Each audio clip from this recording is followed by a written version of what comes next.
Fala pessoal, mais um Fórum Opina aqui e hoje estou com uma pessoa muito especial, meu professor de processo penal, Marcos Paulo, defensor público aqui no Rio de Janeiro, hoje lotado no STF como assessor do ministro Marco Aurélio e também mestre pela UERJ em Direito Processual Penal. Trouxe o Marcos aqui hoje para o Fórum Opina para a gente falar sobre essas prisões que estão sendo feitas aí na Operação Lava Jato. E queria, Marcos, que você desse um panorama geral dessas prisões para a gente. O que você tem achado disso como entendido da matéria? Maravilha, Daniel. Antes de mais nada, quero saudá-lo, quero saudar todos os nossos alunos por esse convite. E, inegavelmente, esse assunto tem despertado muita polêmica. Eu acho importante, Daniel, fazermos um breve introito. Por quê? Na realidade, o magistrado federal que está à frente desse caso, o magistrado Sérgio Moro, bem como os procuradores da República, que também estão atuando, têm uma formação muito forte, em termos, inclusive, de processo, no sistema do plea bargaining dos Estados Unidos, que é um sistema baseado fundamentalmente no negócio, uma justiça realmente negocial. Inclusive, já se utiliza esse termo no Brasil. Então, é importante a gente frisar isso para o nosso aluno. Como é que é o nome? Plea bargaining, que seria uma justiça penal negocial, uma justiça penal negociada. Ótimo. Por quê? Porque, na realidade, o que se busca? Utilizar o processo muito mais como instrumento de acordos, do que propriamente instrumentos de composição de conflitos de interesses. Então, na realidade, o que tem se visto muito nas prisões, prisões preventivas sendo decretadas, é isso que se comenta, para quê? Para, entre aspas, compelir, vamos colocar assim, psicologicamente, os envolvidos a realizar delações. É isso que tem ocorrido. Agora, isso tem ocorrido de maneira aberta, explícita? Não. Até porque isso não teria base normativa. A prisão preventiva não serve para isso. A prisão preventiva serve para assegurar a efetividade do processo. E todas as decisões prisionais do juiz federal Sérgio Moro têm obedecido essa lógica do sistema. Isto é, têm sido regidas, sim, pelos artigos 313 e 312 do CPP. Tanto que as prisões que foram revogadas no Supremo Tribunal Federal, assim o foram via, deixa isso bem claro, você até ser redundante, via revogação e não relaxamento. Ou seja, não foram desconstituídas porque seriam ilegais ou abusivas. E sim porque a segunda turma do Supremo Tribunal Federal, por maioria apertadíssima, porque tivemos votos vencidos, inclusive voto vencido do decano, o ministro Celso Mello, entenderam que essas prisões seriam desnecessárias. Consequentemente, houve a concessão da liberdade, porém não plena e restrita, acompanhada de outras cautelares constitutivas da liberdade que existem na nossa legislação, menos gravosas, mas tão eficazes quanto a prisão. Ou seja, na realidade, em momento algum, a prisão preventiva tem sido utilizada explicitamente como um instrumento para estimular, para fomentar essas delações. É importante que isso fique claro. Então, nesse aspecto, não há realmente ilegalidade nessas prisões. Marcos, e uma coisa que você sempre trata em sala, que, assim, quem te acompanha aí já há anos, que você é professor aqui no Fórum, professor aí nas casas aí, como Emerge, como outras casas que são de grande importância aí, você sempre fala que uma prisão não pode ser feita, assim, para que você force o denunciado na verdade, trazer para ele a culpa, a confessar uma culpa, ou então forçar ele a falar por alguém, a própria delação. Então, a gente está falando aí de uma coerção física. Essa coerção moral, ela é válida nesse momento? Vamos lá. Primeiro de tudo, isso é importante deixar claro, a prisão preventiva tem sido decretada à luz da cautelaridade, ou seja, cumprindo o papel cautelar, que é o que dela se espera. O que vamos discordar ou concordar com as prisões. Inclusive, o que eu posso dizer, e deixar bem claro a todos, que eu estou expressando, por favor, a minha opinião. Fórum Opina. Ok, Fórum Opina, exatamente. Opinião minha, Marcos Paulo, por favor, não relacionar, em hipótese alguma, o que está sendo dito aqui, a eventual opinião do ministro Marco Aurélio, com quem, inclusive, jamais conversei sobre esse assunto. Sim. Isso é uma opinião minha, só deixar isso bem claro, para evitar qualquer sorte de especulação. Então, o que ocorre? As prisões têm cumprido um papel cautelar? Tem. Se você me perguntar, Daniel, você acha que essas prisões estão sendo necessárias? Eu lhe digo, não. Ou seja, o fundamento tem sido basicamente o quê? A drasticidade dessas condutas. Sim. Não tem, tem se recorrido muito à intuição, ou seja, a ideia de que se não prender, pode haver distribuição de provas, sem maiores dados concretos.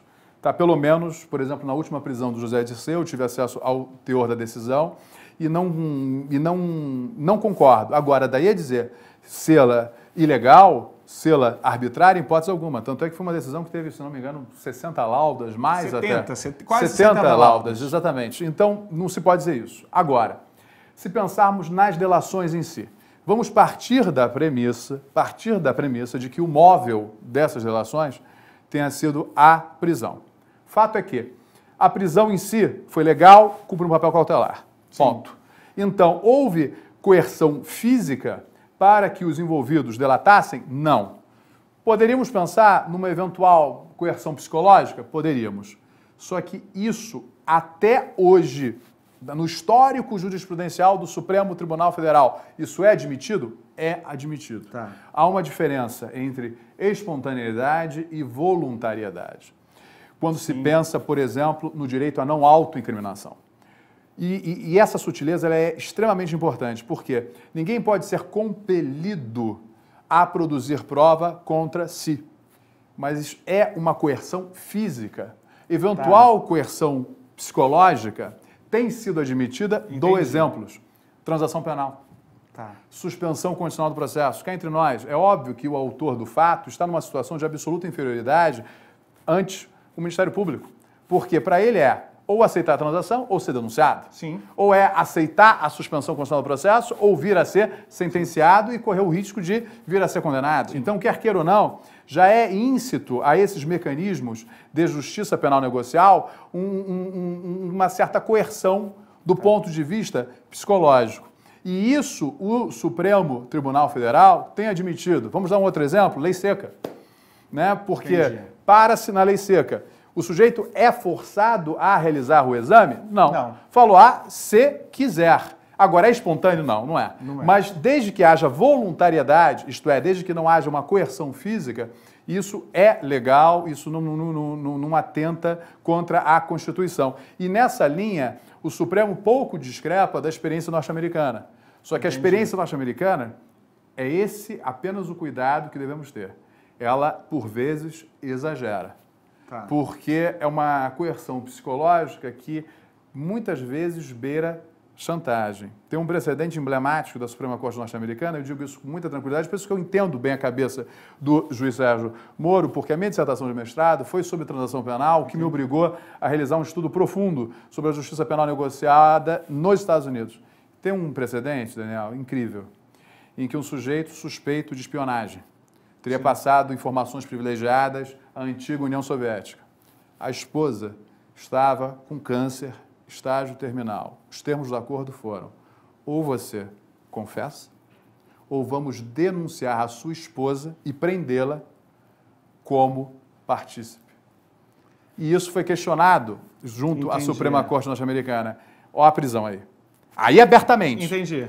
E a Suprema Corte entendeu que, como não houve coerção física e sim emocional, não haveria nenhum problema. Havendo voluntariedade, consciência do que se faz, não haveria nenhum problema. Perfeito. E esses requisitos têm sido adotados. Só que, muito habilmente, as prisões, em momento algum, estão sendo explicitamente utilizadas para isso. O fundamento tem sido inteiramente cautelar. Logo, mantê-las ou não tem se projetado no plano da concordância ou discordância, ou seja, necessidade ou desnecessidade, e não no plano da ilegalidade ou arbitrariedade. Por isso que essas prisões no Supremo têm sido revogadas e não relaxadas. Agora, uma outra pergunta que está na mídia, todo mundo... Tem um monte de aventureiro que fala nessa hora, mas eu sei que você é um cara que vai falar com segurança.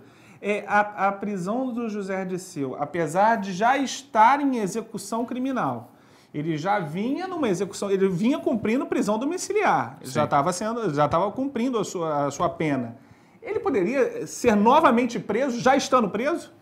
Sim, isso não há nenhum problema. Nenhum problema. De fato, tem sido, né, publicada na mídia algumas críticas Sim. a esse respeito, mas uma crítica que não tem a menor pertinência. Não tem, fundamental. Por quê? São dois títulos completamente diferentes. Tá? A prisão domiciliar que o José Dirceu vinha cumprido é prisão pena, fruto de um título condenatório. Tá. Agora é uma medida cautelar. Imagine que um condenado em prisão domiciliar esteja em uma ação penal, aqui responde, ou mesmo uma investigação, intimidando testemunhas, destruindo provas, etc. Isso revela que, cautelarmente, a prisão preventiva, nos termos a que ela se propõe, isto é, uma privação em condições equivalentes a um regime fechado, num presídio, se mostra o quê? Necessária. Então, não é esse o foco. Isso realmente não é óbice, não é impeditivo. Até porque, dou o outro exemplo. Imaginemos que o sujeito esteja cumprindo pena, já tem tempo para livramento condicional, migra para o livramento condicional. Ele estará o quê? Em liberdade. Sim. Mas imaginemos que essa liberdade, comprovadamente, esteja se mostrando atentatória à efetividade da instrução, à necessidade da prisão. Ou seja, são títulos absolutamente distintos, não cabe falar aqui em justa posição. E uma crítica, assim, jurídica com relação a isso. Não, o que cabe, até pelos termos dessa longa decisão de mais de 70 laudas, é assentar o acerto ou desacerto da decisão. Perfeito. Ou seja, não cabe discuti-la sobre o plano da legalidade ou ilegalidade. Do ponto de vista formal, a decisão está perfeita. O que vamos discutir é, será que a prisão preventiva, nesse caso, seria a via mais adequada ou será que haveria outras? Ou seja, é um tema que se resolve no plano do acerto ou desacerto. Deixa de ser uma discussão jurídica e passa a ser uma discussão mais política, ou não? Não, é uma discussão, eu prefiro colocar o seguinte termo, é uma discussão técnica. Não cabe para a prisão preventiva, que é um instrumento processual, a política, cabe a técnica. E aí é discutir se, no caso concreto, seriam ou não suficientes outras tutelas cautelares diversas da prisão. Agora, a fundamentação existe, o que faz com que a decisão não seja arbitrária, não seja ilegal. Perfeito. Reitero, a discussão há de se limitar à questão da necessidade ou não dessa prisão.